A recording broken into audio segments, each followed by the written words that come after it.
በዚህ ሰዓት ሰበር የተባለ መረጃ ተሰምቷል። ተጽዕኖ ፈጣሪው ቲክቶከር አዶናይ በዛሬው ዕለት አመሻሽ ላይ በፌደራል ፖሊስ እንግዲህ ለጥያቄ ትፈልጋለህ በሚልም በቁጥጥር ስር መዋሉ። ይህ ሰግጥ የሚለው ቃል እውነቴን ነው የምላችሁ በጣም ብዙ ጠላቶች ይዞ ቢመጣ አይገርማችሁ። ሰላም ሰላም የተከበራችሁ ቤተሰቦቼ እንደምን አላችሁ? ባላችሁበት ቦታ ሰላማችሁ ብዝት ይበልላችሁ። ዛሬም ደግሞ አጫጭርና በጣም አስተማሪ የሆነ ቪዲዮ ይዤላችሁ መጥቻለሁ። ከኔ ጋር ቆዩላችኋለሁ። ለጅማሬ እንዲሆነን የሆነ ቪዲዮ አይተን እንመለሳለን። በዚህ ሰዓት ሰበር የተባለ መረጃ ተሰምቷል። ተጽዕኖ ፈጣሪው ቲክቶከር አዶናይ በዛሬው ዕለት አመሻሽ ላይ በፌደራል ፖሊስ እንግዲህ ለጥያቄ ትፈልጋለህ በሚልም በቁጥጥር ስር መዋሉ ፋስት መረጃና እንዲሁም ደግሞ ጉርሻ ፔጅ ዘግበዋል። በ2018 የኢትዮጵያ ዓመቱ የቲክቶክ አዋርድ በ4 ዋንጫዎች በማሸነፍና እንዲሁም ደግሞ የመኪና ልዩ ተሸላሚ በመሆን የሚታወቀው ወጣቱ ተጽዕኖ ፈጣሪ ቲክቶከር አዶናይ እንግዲህ ዛሬ አመሻሽ ላይ በፌደራል ፖሊስ ለጥያቄ እንግዲህ ትፈልጋለህ በማለት በማረፊያ ቤት እንዲቆይ መደረጉም ተገልጿል። እንግዲህ ተመልካቾቻችን ከሰሞኑ እንግዲህ እየተደረገ ያለው ድርጊት በጣም ያስገርማል። ብዙ ቲክቶከሮች እየታሰሩ ነው። አብሶ በሰሞኑ በኦዳ አዋርድ ላይ የተለያዩ ህዝቡን የማይመጥን ልብስ ለብሶ ከህዝቡ ጋር ሲንቀሳቀሱ የነበሩ ሰዎች ናቸው ማለት ነው። ስለዚህ እነሱ የታሰሩት ከማህበረሰቡ ባህል ውጪ ስለወጣችሁ ምናምን ተብሎ ነው የታሰሩት ይመስለኛል አንዳንዴ ማለት ነው። እና አዶናይም በአለባበስ ይመስለኛል እንደሚባለው ከሆነ ማለት ነው እስከምናረጋግጥ ቀጣይ ቪዲዮ በእኔ መነጽር ቃሉ በጣም ተመችቶኛል። በጣም ነው የተመቸኝ። እንደውም አንተ አሁን መሰገጥ ነው ያልከው አይደል? መሰጋገጥ ነው ያለብህ።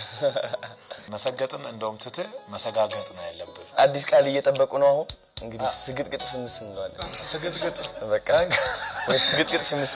ስግጥ አንዴ ይረግጣል። ስግጥግጥ ግን 3 ነው የሚረግጠው። በደንብ መድረስ አለበት። እንደውም ማብዛት ይችላሉ። ስግጥግጥ እያሉ እንደውም እስከሚሳካላቸው ድረስ አያቋርጡ። ያ እየበዛህ መሄድ ነው በቃ። አቋምን ከቀየርክ አሁን የመጣው ነገር በሙሉ ተመልሶ ይሄዳል። አንተም የድሮ አዶናይ ትሆናለህ። እንግዲህ እንደሰማችሁት ነው። ቀጣይ ደግሞ እዩ ጋር ሄዶ ደግሞ ምን እንደተባለ እንሰማለን። እስቲ ቀጥታ ወደዛ። ሰግጥ የሚለው ቃል እንዳትጠቀሙ ብያቸዋለሁ፣ እንዳትጠቀሙ ጋይስ። ይህ ሰግጥ የሚለው ቃል እውነቴን ነው የምላችሁ በጣም ብዙ ጠላቶች ይዞ ቢመጣ አይገርማችሁ ከምታስቡት በላይ ማለት ነው። እንግዲህ ከ2 ቀን ነው ከ3 ቀን በፊት ሰግጥ የሚለው ቃል እንዳንጠቀም ብዬ ፖስት አደረግኩኝ። ይህ ፖስት ደግሞ ከምን የመጣ ነው መሰላችሁ? ካለመሰገጥ የመጣ ነው። ስላልሰገጥኩኝ ነው ሰግጥ የሚለው ቃል አቁሙ ያልኳችሁ። እና አንዳንድ ሰዎች ሰግጠው እየጠሉን፣ ሰግጠው ለመመቃኘት እየሞከሩ ነው፣ ሰግጠው ላለመረዳት እየሞከሩ ነው፣ ሰግጠን ለማስረዳት እየሞከርን ሰግጠው ላለመረዳት እየሞከሩ ነው። ስለዚህ ካሁን በኋላ ሰግጥ የሚለው ቃል እንዳትጠቀሙ፣ ስግጥግጥ የሚለው ቃል ነው የምትጠቀሙት ማለት ነው። ከስግጥ ፍምስ ወደ ስግጥግጥ ፍምስ ተቀይሯል ማለት ነው። ስግጥግጥ እሰጋግጣለሁ። ፍርሃት አያሸንፈኝም። እኔ በምንም ተአምር ፍርሃት አያሸንፈኝም።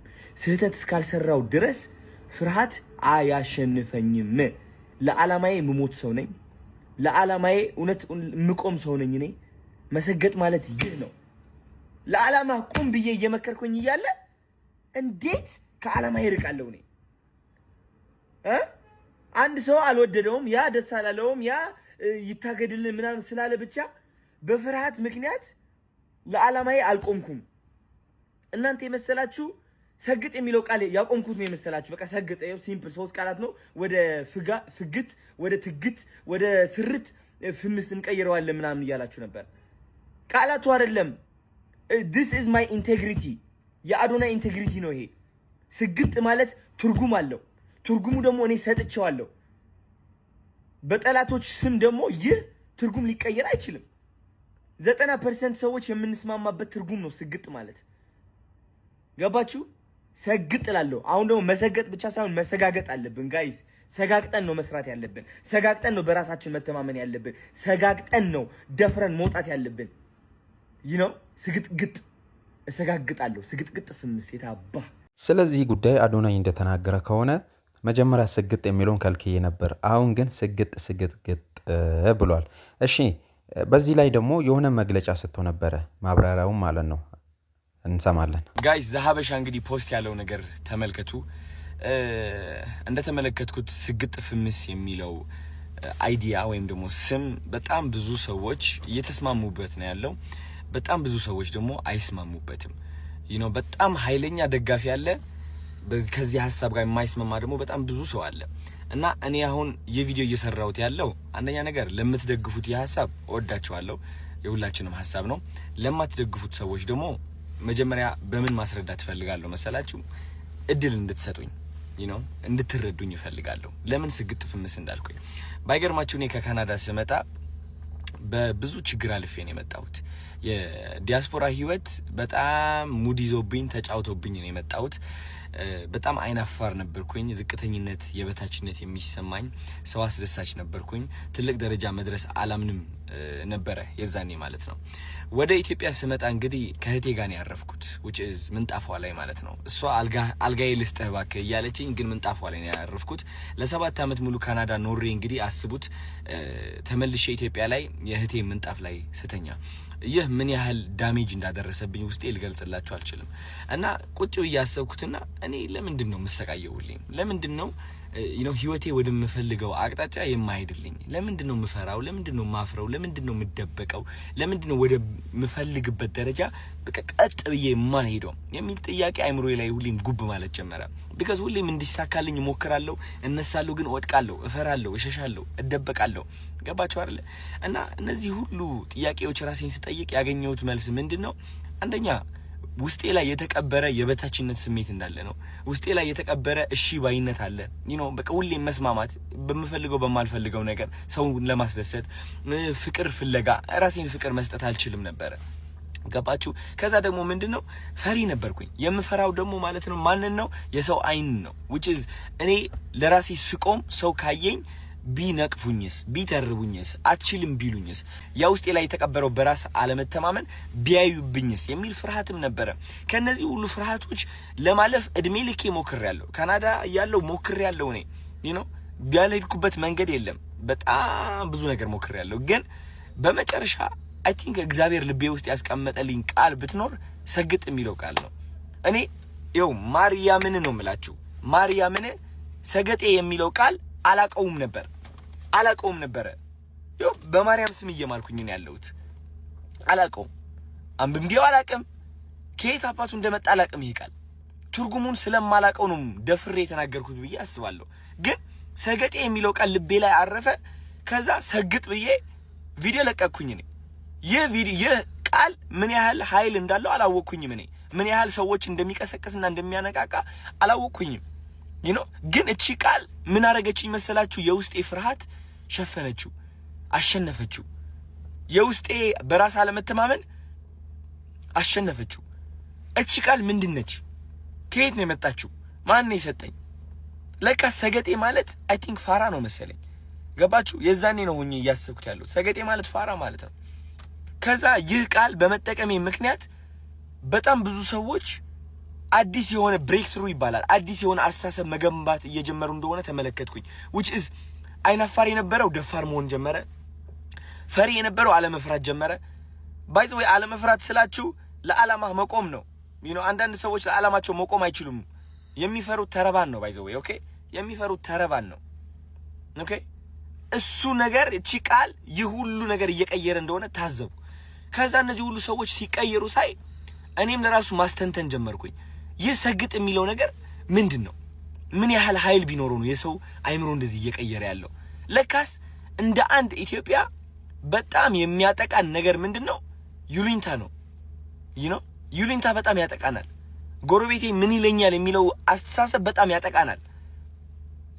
እድሜ ልካችን ሰነፍ እንደሆን ከተነገርን ወይም ደግሞ አይናፋር እኮ ነው ልጄ እንትን እኮ ነው እየተባልን አድገን እዚህ ደረጃ ደርሰን ያ ማንነት ተቀርጾ ያድጋል። አይናፋር ነኝ እኔ በራሴ አልተማመንም ያን ያህል ቆንጆ አይደለሁም የሚለው ማንነት ተቀርጾ ያድግና እዚህ እድሜ ላይ ስንደርስ ተደምድሞ እውነታችን ሆኖ እናገኘዋለን። አንፈልገውም እኮ ገባችሁ? ከዚህ ማንነት የምንወጣበት መንገድ ምንድነው? መሰገጥ ነው። በመሰገጥ ነው፣ በመስራት ነው። መሰገጥ ስላችሁ እያወቀው እያለ እድሜ ልክህ እኮ ፈሪ እንደሆንክ ታውቀዋለህ። እድሜ ልክህ አይናፋር እንደሆንክ ታውቀዋለህ። እድሜ ልክህ ቆንጆ አይደለሁኝም ብለህ አስበህ የኖርክ ሰው እንደሆንክ ታውቀዋለህ እኮ። ግን ለነዚህ መጥፎ ሐሳቦች ትሰግጥባቸዋለህ። በቃ አትሰማቸውም ነው። በቃ ገባችሁ? አትሰማቸውም። በቃ ድድብ ትልባቸዋለህ። which is ወደ ሁለተኛ ቃላት ልመጣ ነው።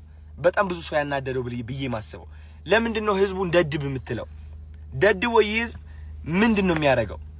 ደድብ ያልኩት እኔ ዝም ብላችሁ የጅል ስራ ስሩ እያልኩኝ አይደለም። የምትደድበው በነዛ መጥፎ ድምጾች ነው። መደደብ ማለት አለመስማት አይደለ? ደደብ ማለት ተቆርኩሞ ተነግሮ ማይሰማ አይደለ እንዴ? አዎ እነዛ ሐሳቦች ናቸው እኛ እየኮረኮሙ ወደ ማንፈልገው ህይወት የሚመሩ፣ ወደ እፍረት፣ ወደ ቁጭት፣ ወደ ስቃይ፣ ወደ ብቸኝነት፣ ወደ የበታችነት ስሜት የሚመሩን እነዛ መጥፎ ሐሳቦች ናቸው። ከነዛ መጥፎ ሐሳቦች የምንወጣው ደግሞ ከደደብንባቸው ነው። አልሰማህም ካልናቸው ነው። ቆንጆ አይደለህም ይላል። ኖ ቆንጆ ነኝ። አይናፋር ነኝ ይላል። ኖ አይደለሁም እኔ ደፋር ነኝ።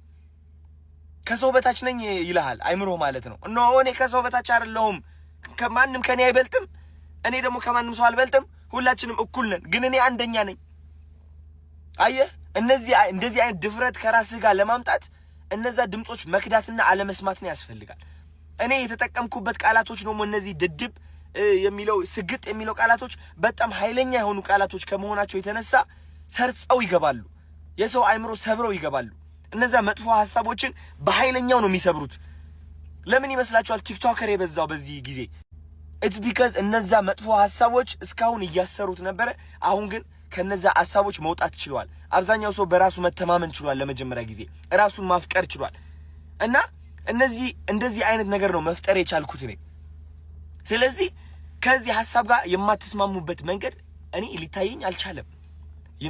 እንደ በጣም ብዙ ተከታታዮች አላችሁኝ አሁን ይህ ቪዲዮ የምትመለከቱ ሳትናደዱ የሆነ እኛንን ትክክል ብላችሁ ለመፎከር ሳትሞክሩ ቁጭ ብላችሁ እንደዚህ ሐሳባችሁ ብታጋሩ እነዚህ በሰግጥና በድድብ ማለት በድድብ ለበረከቴ ስግጥ ለበረከቴ የሚለው ነገር የማይስማሙ ሰዎች ለማሳመን ብንሞክርስ ሁላችንም ሆነ እንዴት እያገዘንና ህይወታችን እንዴት እየቀየረ እንደሆነ ለማሳየት ብንሞክርስ?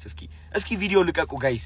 በእኔ ሐሳብ የምትስማሙ ከሆነ ቪዲዮ ልቀቁና አወንታዊ በሆነ መንገድ ለማስረዳት እንሞክር። እንዴት እነዚህ ቃላቶች ፍቅር እየገነቡ እንደሆነ ኮንፊደንስ እየገነቡ እንደሆነ እስኪ እናስረዳ። ወይስ እኔ ብቻዬን ተሳስቻለሁ እንዴ?